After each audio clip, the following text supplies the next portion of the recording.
Now let's turn to Charles Prestrud. He is our Transportation Director, and he is out with a new blog that is discussing the possible death spiral of transit. Charles, why don't you describe for us what is the death spiral of transit if it were to be applied? Well, and outside of Washington State, generally, what has been seen as a death spiral for transit? The term came up actually decades ago when some large cities, especially in the Rust Belt, their downtowns kind of hollowed out, and so ridership decreased, and they didn't have as much revenue, so they cut back on service. And when you cut back on service, it reduces ridership some more, and it created this negative feedback loop, a death spiral, where ridership kept going down and service kept getting cut back. Um, but what's interesting, and this came up again when COVID hit, because many transit agencies, in fact, almost all of them around the country, experienced very significant decreases in ridership. 30, 40, even a 50% decline was not unusual in, say, 2021 and 2020 versus 2019. And in the Puget Sound region and across Washington State, we saw similar trends where transit agencies lost a lot of ridership, and they also lost some fare box revenue along with that. No big surprise there. So this again started people asking, is this a death spiral? But when we look at Washington State, we see the situation is really rather different in some ways. Transit agencies in Washington State, that is most of them, didn't really depend very heavily on fare box revenue. In fact, today, I think there's only 2 transit agencies in the state that get more than 10% of their operating costs through the fare box. Instead, they depend very heavily on sales tax, and that has been going up. So total transit spending in Washington State hasn't been shrinking, it's been growing. It's now over $5 billion a year, way higher than it was, say, 10 or 15 years ago. So we don't see the same kind of death spiral because budgets are constrained. What we see instead is a different kind of situation where operating costs are spiraling up. At the same time, productivity has been trending downward because ridership is much less than it was before. So even though the causes may be a little bit different here in Washington State, the transit agencies are still faced with a very difficult dilemma. What do you do when the cost of providing service is very high? And for King County Metro, for instance, it now costs more than $200 per bus per service hour. That's a mighty high cost. But at the same time, ridership is much lower. So the number of passengers per bus per hour is about 30% less than it was 5 years ago. This is a very difficult problem for the transit agencies. Just to give us some perspective, with $200 per, what was it, $200 per hour for transit costs to Yeah. operate, what would a normal cost be, or what would an average cost be, so that we know, how far off are we from the average? There is some variation. Smaller transit agencies tend to have lower operating costs. The statewide average now is about $200 per bus service hour. Some agencies are significantly above that, and a few are below. And so with the advent of this, we're kind of like, I guess, the opposite of the death spiral. If the death spiral is the whirlpool, we're the tornado, because the revenue is going up, but the rest of the stuff is becoming chaos, right? So in this other form, the revenue is going up. Where does the pressure come from to adjust or to change planning? Because usually when you see a transit plan, they say, they've got these lofty expectations down the road that we're going to get all these people off the highways, and they're going to be on this transit, and they're going to be going to and fro from their home, doorstep all the way to their place of work, and it's not going to be a problem, and we're going to reduce traffic and reliance on roads this way. But if it's not happening, where's the pressure come from for agencies to change if they continue to get these higher budgets? You raise a good question. And by the way, when I was a transit planning manager, we adopted those kinds of plans that anticipated significant increases in demand, increasing revenue, more service, uh, and taking advantage of the freeway HOV lanes and the commute trip reduction law and transit-oriented development. It all looked pretty good, but clearly things have not played out that way.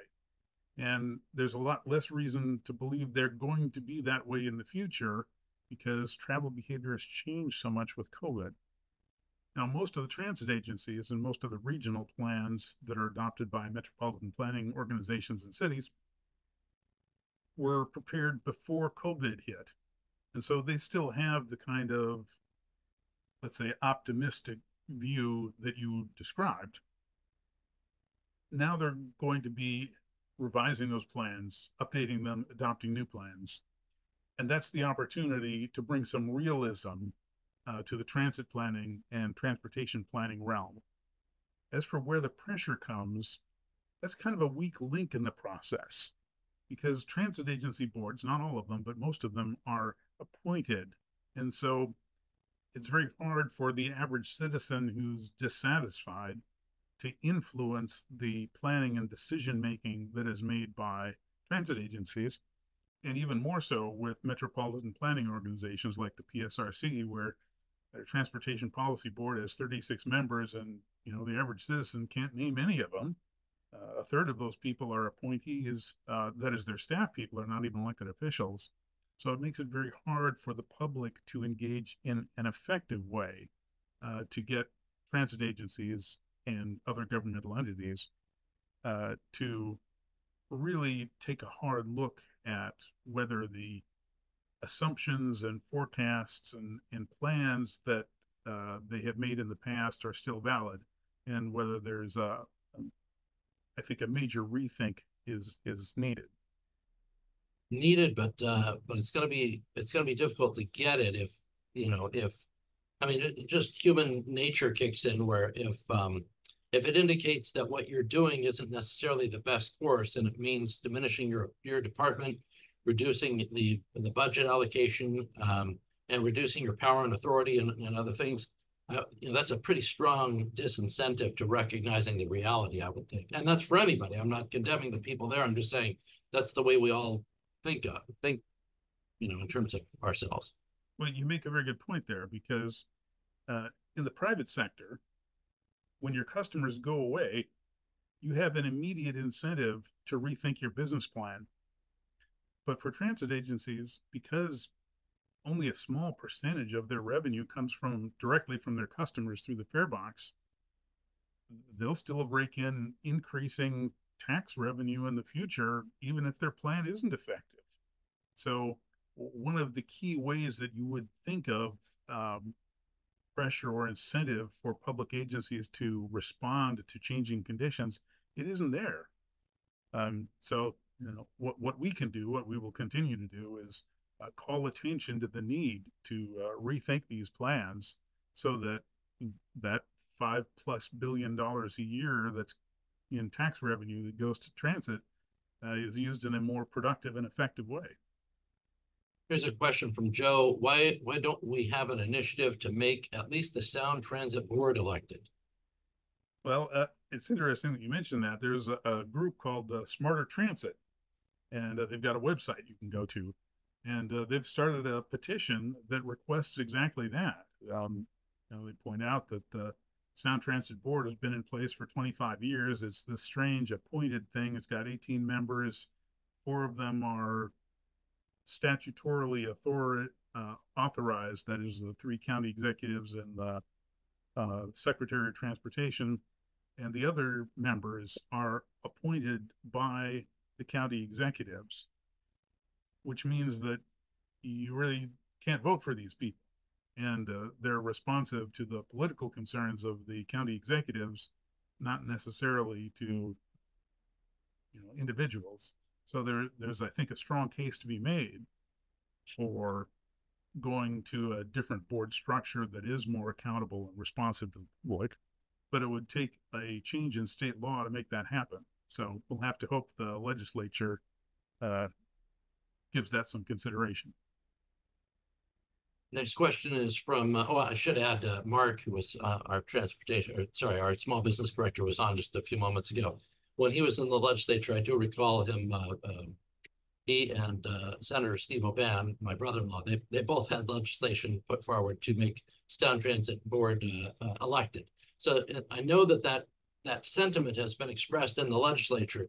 It just hasn't caught fire broadly enough and bipartisanly enough for it to happen so far. Frank has this question: what is an accurate fee to charge electric vehicle owners for annual highway usage? I think right now it's $150 a year. I could be wrong about that, but it's something like that. And the reason, of course, is that if you're an electric vehicle, you're not paying the gas tax. But what the right amount is hard to know. And a flat fee, a flat annual fee, some people drive their electric vehicles a lot. Other people drive very few miles. Some electric vehicles are very heavy and have more wear on the road as a result. Other smaller models are really pretty lightweight. So there is no magic number that would be perfectly reflective for the full range of electric vehicle users. But I expect that in the next legislative session, we will again see a bill introduced that would introduce a vehicle mileage fee or tax for electric vehicles. I don't know if it'll get anywhere. When it was introduced in the 2023 session, it didn't even get out of committee because it raises a whole bunch of kind of sticky issues. But the legislature is definitely going to be looking at ways to increase revenue for drivers and motorists. Yeah, for all motorists. There's a question from Jason. Shouldn't the Supreme Court of the United States Chevron ruling from 2 weeks ago affect the ability for Sound Transit and King County Metro and their ability to set fares? I don't think so. I'll have to take a look at that. The so-called Chevron deference really applies to federal regulatory agencies.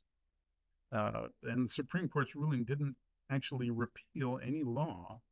It was just changing the kind of the precedent that had been set in a previous Supreme Court ruling, the Chevron case back in 1984. So I don't think it applies to local government or regional government agencies.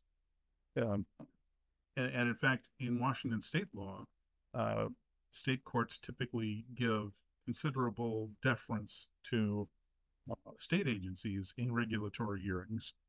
And it remains to be seen whether there will be any change in that. I'm not sure. I do have a graph that you were talking about before the program available if you should want it. So just let me know at any point if you want that. Yeah, if you could post that real quick. Sure. I could. Let me share my screen here and see what I can come up with here in just a moment.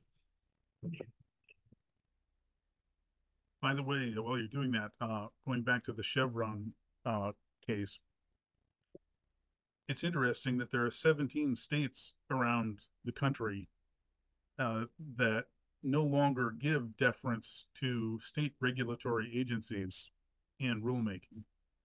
So it's clearly on the radar screen, and it's interesting that a number of states have made changes to their own laws that are more consistent with the Supreme Court's new ruling.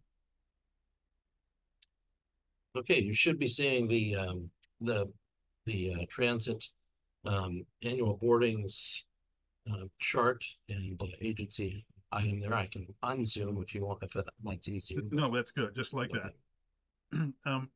The reason I wanted to share this is because this is from the Puget Sound Regional Council's 2050 plan, and this was adopted in 2018, so just a couple of years before COVID hit.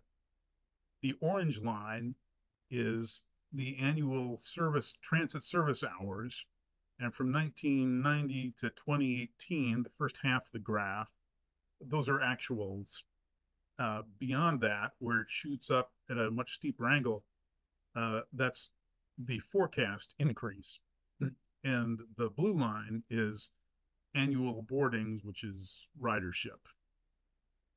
And what you can see is that when the plan was adopted in 2018, they were assuming that there would be a significant increase in annual service hours and even faster increase in ridership. But that isn't what happened. Uh, I think their forecasts were very optimistic to start with. But what actually happened is that ridership fell by about 30%. And today it is still far below the level that it was in 2018. So there is, I don't think there is any way, any realistic chance that ridership is going to double between now and 2030, just 6 years out, the way the PSRC plan assumed. And I think looking out beyond that to 2040 and 2050, they're similarly just very unrealistic. It's very hard to imagine any scenario where ridership increases anywhere nearly as fast as they have indicated. I also think it's unlikely that we'll see an expansion in transit service hours the way as that PSRC has assumed. Again, part of the reason for that is because the cost of providing the service is going up so much that they can't afford to provide all that service. And even if they did, because demand is so weak, it wouldn't generate nearly as much ridership. So this is exhibit A of the kind of thinking that needs to be reconsidered in the regional transportation planning process. We really need a plan that's based firmly on reality and real trends, not on wishful thinking. Do we know if they're opting to take another look at this plan? Because I take it this is, this is how they're setting their budgets based on, what they expect to happen. And, again, the incentive would be to expect this to happen instead of dealing with reality of a decline. And I'm assuming there's various reasons. There's the work at home phenomenon where, new technologies made it very easy for people to work from home. There's that has put a downward pressure. There's new ride share technologies that make it easier for people to grab rides in different ways, or even share rides in different ways if they want to. So, it doesn't seem to me like those, that those are likely to be reversed anytime soon. I think you're exactly right. And, to be fair to PSRC, back in 2017 and 2018, no one foresaw COVID. People were talking about more teleworking and remote working, e-commerce, things like that, but no one expected the transition to happen so rapidly. And once people have an office set up at home, they have all the technology in place, which has improved dramatically just in the last 4 or 5 years. There isn't much reason for many of them to go back to regular commuting. They may commute a couple days a week, but clearly the demand for transit is going to be much weaker going forward, and that will necessitate some rethinking. PSRC updates their long-range plan about every 4 years, so I think that's going to happen next year or sometime fairly soon. And, do you know offhand if Spokane's transit's in a similar boat? They've actually done better. They did not cut service during the pandemic to preserve their ridership and to provide service for essential workers, and their ridership has largely rebounded from COVID. It's more than 90% of what it was in 2019. They do have increasing operating costs, though their costs per hour are lower than they are for the Puget Sound area transit agencies. Interesting. One more question for you, unless you have anything to add. Well, I should ask first. Do you have anything to add on the spiraling of transit at this point in time? Not right now. I'll probably do another blog later this year sometime when we have more data. That'll be the blog where you're assessing the new plans, because all these agencies are gonna take a look at this and say, you know what, we are operating on the wrong assumptions here. It's evidence is staring at us right in the face. I wish that was the case, but it's going to take them longer to come up with a new plan. So Uh, my next blog will be input to their planning process, not commenting. There we go. I did want to ask real quickly because there's a couple of ferries that broke down over the weekend. I saw some people saying, "What the heck is going on with the ferry system again?" And on social media, I would always say you should read Charles Prestrud's analysis from Washington Policy Center. That's my go-to answer on whenever I see ferry questions. So we had a couple of ferry incidents over the weekend. Is our ferry system in such a state? Oh boy, The how much time do nutshell. we got? uh, no, the ferry system has an elderly fleet now. The average ferry is more than 30 years old, and during COVID, they lost a bunch of employees, including some very experienced, highly skilled employees. They lost them by shoving them out, saying, you know what? Yes. Yeah, Well, it's some of it were due for retirement. And the ferry system, when I worked there in 2018, 2019, 2020, they had done a workforce analysis, which showed that there was going to be this tide of retirements of senior employees. But they were very slow to respond to that. And then COVID hit, and the vaccination requirement resulted in a loss of 132 employees when they barely had enough to provide all the service when they had those employees. So that was number one. The other is there have been very extensive delays in renewing the fleet. The plan that was adopted in early 2019 called for adding 5 new ferries by 2027, and that's not going to happen. They're not going to get any new ferries by 2027. If they're lucky, they'll get 1 or 2 in 2028, but there's no guarantee of that. So the fleet is aging. They don't have any spares, which means they don't have enough time to take old boats out of service and fix them. So when one of the ferries conks out, uh, it often means service is cut back until it can be fixed. And and this last weekend, they also had a problem with not enough staff. So, and Coast Guard regulations are pretty strict on this. If you can't meet the minimum manning requirement, you tie up the ferry until you can get enough crewmen aboard. So if you have a ferry that normally operates with a crew of 12 and only 11 show up, you still pay the 11 who show up, but the ferry doesn't run. And this is, of course, very frustrating to people, especially on San Juans, for instance, where you can't drive around. You're stuck. You know, if the ferry doesn't show up, you're just out of luck. and we pointed out before that these are not the kind of jobs where you can just, walk in off the street and say, I'm in. There's specific training that has to take place before you're allowed to be on the vessel. Yes, yeah. You need uh, licensing from the Coast Guard, and it takes a long time to work up, especially to senior engineer positions and captain's positions, and those tend to be the most senior employees who are retiring, and it's very hard to fill those vacancies. And Do we, and the do you, do you know, since the last time we talked, is there any plans afoot to try to mitigate the upcoming deficiency of staff there? Well, I'll give the ferry system some credit on this because they did identify the problem early on, even before COVID. When COVID hit, they got ambitious and they started offering additional incentives, paying for training and certification. And they started recruiting year round, not just in spring for the summer busy season. So they've been trying hard to recruit more people, but it's hard. Um, when I was there, this was, I think, in 2021, I asked one of the human resources people, how was the recruiting process going?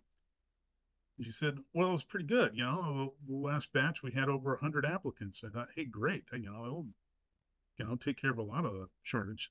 And she said, but it only resulted in 10 hires.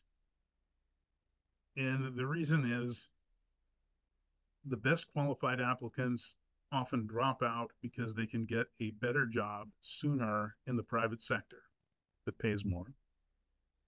Some of the people who applied just have none of the required qualifications. And the ferry system, they can't bring people up who, don't have even the basic requirements. And then there are other people who can't pass the drug test or the criminal background test. And so you end up with, it's a pretty small pool who can actually make it through the hiring process. In your view, are all the requirements necessary? I mean, is there an opportunity to streamline requirements to make the job more open to people, or is it pretty well settled? I think it's pretty well settled. I'm not an end of the business that I was ever involved in, so I can't really speak knowledgeably on that. They try and recruit from as broad a pool as they can. Well, that's good information. And as I said to my friends reliant on the ferry system, um, don't rely on the idea that the problem's going to be fixed next year or the year after. You're going to have there's going to be some ferry issues in the foreseeable future. I'm afraid you're right, and I hate to close on a less encouraging note, but the next 3 or 4 years are going to be very challenging for the ferry system, even if they can get staffed back up. They still have an insufficient fleet that's going to break down frequently. It's going to be very difficult for them to restore all the service that was cut during COVID. So, yes, by all means, if you're planning on taking the ferry, go to their website, see if there are any alerts, see if there are any service interruptions, because we can expect there's going to be quite a few more of them between now and when new boats finally arrive. I mean, we don't have time for this, but I know that you've got something perhaps even posted, but I'd like to know how this happened. Why, has this been a slow decline of the ferry system, or is it something that is the responsibility of, a couple of overseers that just refused to do what was necessary? Why did it get to this desperate state? That's the question. You're right. That's a longer story than we have time for today. We'll have to add this to a future edition of Washington Policy Center on the Go. That's right. Keep that in mind, because that'll be one of the questions I'll be asking you next time. Right. Thank you, Charles. Thank you for your time, and thanks to each of you for watching and listening. Again, we'll post this on our YouTube channel, so you'll be able to see it and share it there in short order. And stay tuned in 2 weeks. We'll have another episode of Washington Policy on the Go. Thank you.